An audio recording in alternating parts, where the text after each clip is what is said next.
The Tale of Benny and Rufus. The Bone That Changed Everything. Benny was an ordinary boy in an extraordinary town. The town of Gigglewood was famous for two things: its impossibly curly trees and its annual bone-throwing championship. Benny, however, was famous for exactly nothing, not yet at least.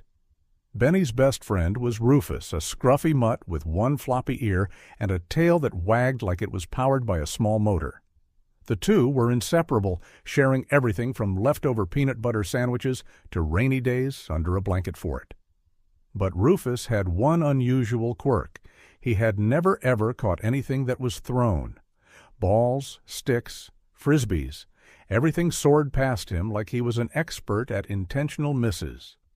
One summer morning, the Gigglewood Gazette announced the bone-throwing championship was just a week away.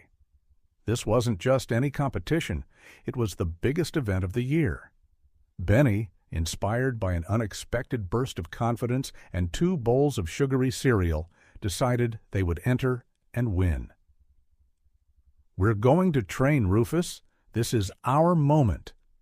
Rufus wagged his tail enthusiastically, though Benny suspected he hadn't quite grasped the concept of what they were about to attempt. Training began immediately. Benny threw sticks, Rufus chased squirrels, Benny tossed tennis balls, Rufus sniffed flowers. Benny even tried launching a frisbee with an inspiring battle cry, but Rufus only watched it with a philosophical gaze as it landed in a puddle. Frustrated but undeterred, Benny pulled out his secret weapon, an old, slightly chewed, bacon-scented rubber bone. "This is it, Rufus," Benny said dramatically. "This bone is our destiny." On the big day, Gigglewood Park buzzed with excitement. Contestants lined up with their dogs, each one sleek, shiny, and clearly athletic. Then there was Rufus, who looked more like a bundle of scraggly fur held together by good intentions.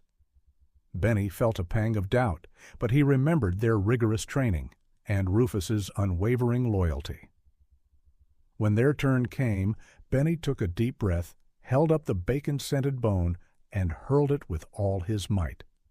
The bone arced through the air, glinting in the sunlight like a beacon of hope. Rufus, to everyone's shock, didn't just chase it. He transformed. He sprinted like a furry comet, leaped with the grace of a ballerina, and, miracle of miracles, caught the bone midair. The crowd erupted in cheers. Benny's jaw dropped. Rufus trotted back proudly, bone in mouth, and plopped it at Benny's feet with a look that said, "Was that good? I could do it again." That day, Benny and Rufus won not just the bone-throwing championship, but the hearts of Gigglewood. Rufus became a local legend, and Benny finally had something he was famous for.